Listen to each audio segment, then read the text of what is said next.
Et j'invite sur la scène Laurent Ogne. T'as même pas de casque, Laurent, on va t'en chercher. On est avec toi, Laurent. Je vais expliquer un peu le contexte parce que l'année dernière, tu étais aussi au salon avec d'autres et on s'était dit qu'on voulait absolument l'année prochaine, donc cette année, avoir des gens qui parlent de choses qui sont actionnables et qu'on inviterait uniquement ceux qui veulent et sont capables de nous donner des choses à manger, à grignoter et à actionner juste après qu'on reparte du salon de la radio. Depuis longtemps, tu publies sur LinkedIn beaucoup de posts que j'apprécie énormément parce que tu n'as pas ta langue dans ta poche. Et comme tu l'as vu ce matin dans la keynote que j'ai fait, j'essaye aussi de suivre tes pas. Et je voulais vraiment... je suis très content que tu aies accepté de faire cette animation pour nous donner un peu ta vision d'abord du média radio et puis de nous donner 3 clés que tu estimes très importantes à actionner pour les radios. Ok, tout d'abord merci de me donner la parole. Et si on ne se connaît pas, moi je suis un petit indépendant. J'ai toujours été un petit indépendant. Je travaille au sein d'un groupe indépendant dans le Nord, donc qui développe des médias qui sont plutôt des médias de niche. Parce qu'on a cette conviction depuis le début que par rapport à des mastodontes, il faut se positionner sur des terrains de niche. Ce qui ne veut pas dire des terrains pour 3-4 auditeurs. Une niche, c'est avoir une identité bien réelle et un segment bien réel qui fait qu'on vous reconnaît. Ouais. Et aujourd'hui, moi je dirais que la piste numéro 1 pour nos radios, aujourd'hui, c'est qu'elles ne sont pas toutes identifiables uniquement. On a même des slides qu'on a refait pour toi. Tellement ils étaient ringards, les miens. Non, mais t'as mis du texte. Mais moi, c'est ce que j'aime, c'est que c'était du texte brut. Bon, très bien. Donc, non, je trouve qu'aujourd'hui, s'il faut avoir une vision... Enfin, moi, j'écoute beaucoup ce qui se passe à l'étranger, sur des terrains qui sont très dynamiques au niveau... T'es curieux, en fait, j'ai remarqué ça. Et ça, c'est un gros manque de beaucoup de radios aujourd'hui. C'est qu'elles n'ont pas la curiosité. Moi, je me souviens, tu venais à des radiotours, aux échanges qu'on avait avec les podcasts qu'on invitait la veille du radiotour. Ouais. Tu étais un des seuls à venir dans la salle et à t'intéresser à ce que faisaient les podcasteurs natifs. Oui, parce qu'on observe ce qui se passe à l'extérieur, où souvent la radio a un peu d'avance. Et bon, l'exception culturelle française, elle existe, mais déjà, elle se dilue aujourd'hui. Et ce qui se passe chez nos voisins arrive régulièrement chez nous avec quelques années. Et il y a des pays comme les États-Unis où la radio va mal. Et moi, j'associe la France aux États-Unis. Il n'y a pas que les États-Unis. Je pense que la radio va mal. Il y a des terrains où la radio reste très dynamique. L'Angleterre. Par exemple, mais il n'y a pas que l'Angleterre. Il y a l'Australie, voilà. Et quand on regarde ce qui se passe là-bas, on voit que les radios ont su à la fois donc mieux se segmenter, avoir des offres très précises et surtout qui sont immédiatement identifiables par le consommateur, par l'auditeur. C'est-à-dire que, mais c'est un peu comme ce qui se passe, il y a quand même des exceptions en France. Je veux dire, quand tu penses rap, tu réponds. Skyrock. Il y a 15-20 ans, vous alliez les gens étaient curieux quand il y avait une nouvelle radio, on l'écoutait. Il ne fallait pas forcément être très précis. Aujourd'hui, la radio, elle est dans un monde global avec plein d'offres. Donc l'auditeur, aujourd'hui, c'est à l'instinct. J'ai envie de me faire Spotify, je vais aller écouter ma playlist. Et puis tiens, j'ai envie d'écouter du rap, mais j'ai pas envie de prendre mon téléphone, de me connecter, je suis dans ma bagnole. Ah ben écoute, si je veux du rap, j'imagine Skyrock. Et aujourd'hui, les radios qui s'en sortent dans les sondages sont celles... Dans les sondages, selon la police, mais selon les manifestants. Elles s'en sortent, si.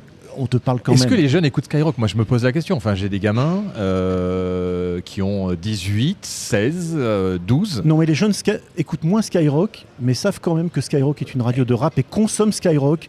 L'émission Planète Rap, ma gamine la consomme sur YouTube. Oui, ok. Donc elle consomme du Skyrock. Moi, la dernière fois, mon gamin me dit « J'écoute Radio Nova ».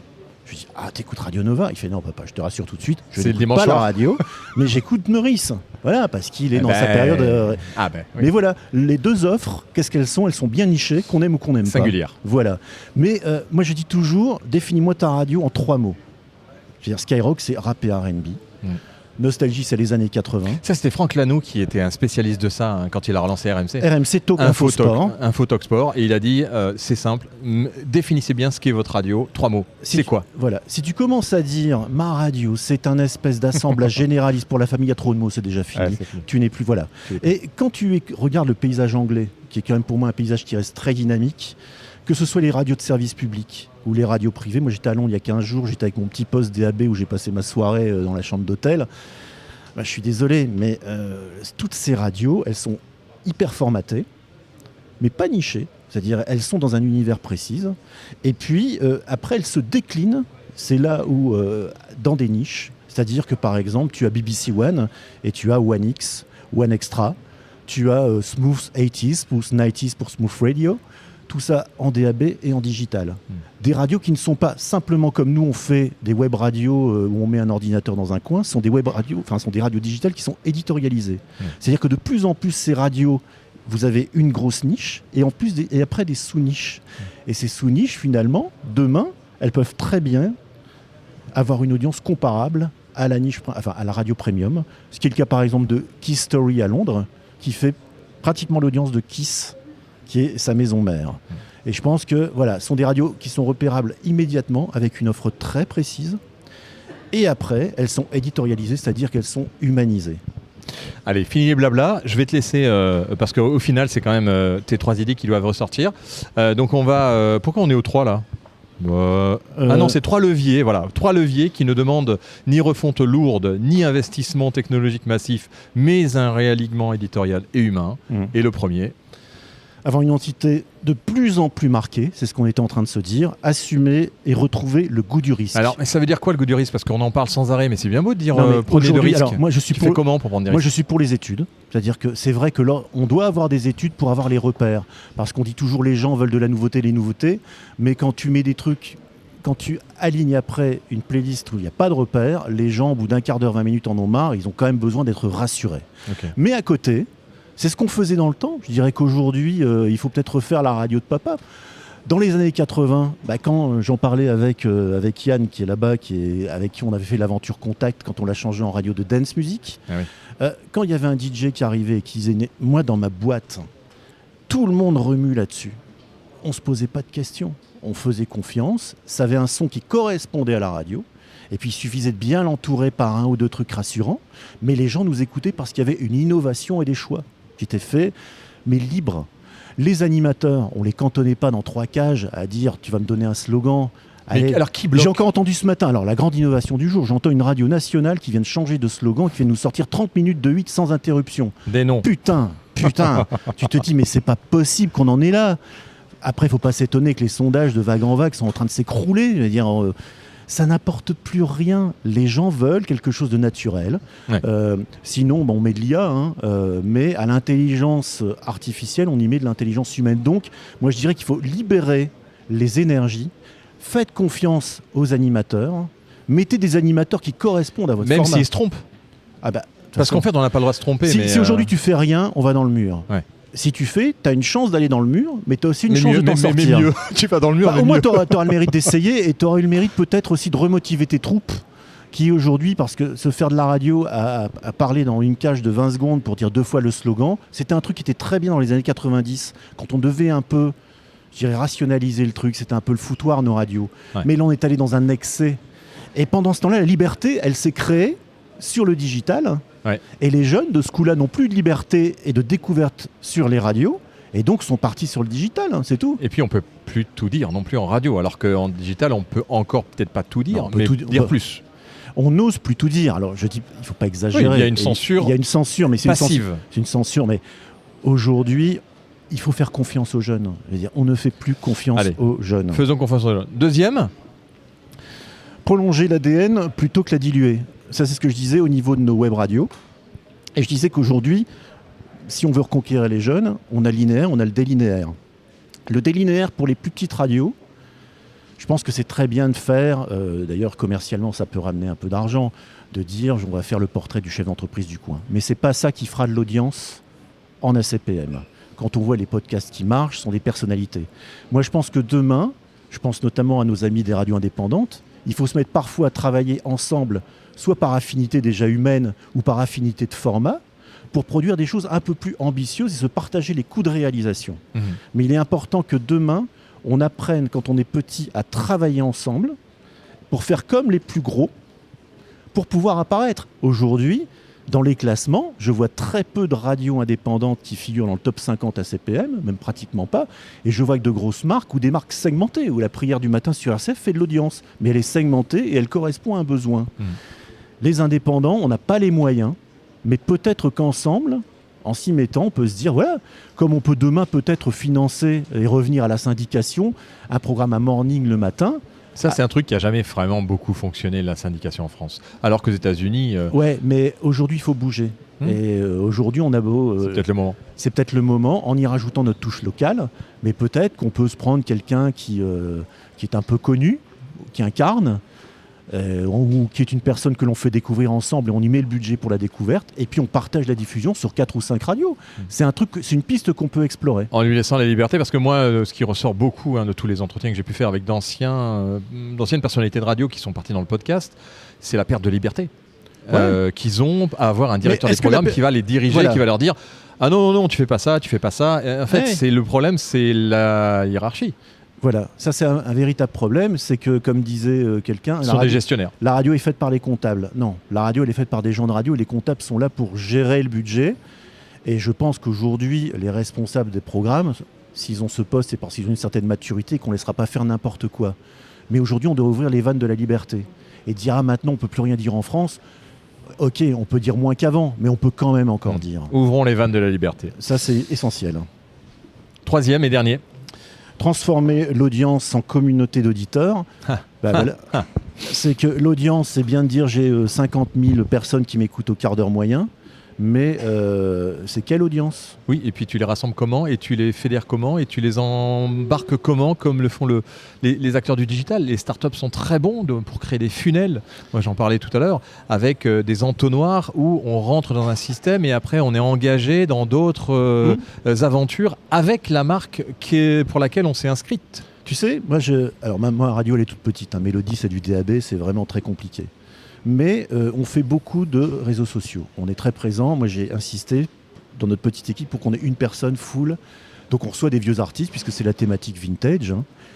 Le live Facebook qui marche le mieux, c'est quand on fait à la veille de la radio, on se met à 2 dans le studio de la télé et on partage avec les gens en disant qu'est-ce que vous nous reprochez ? Qu'est-ce qui est bien, qu'est-ce qui n'est pas bien ?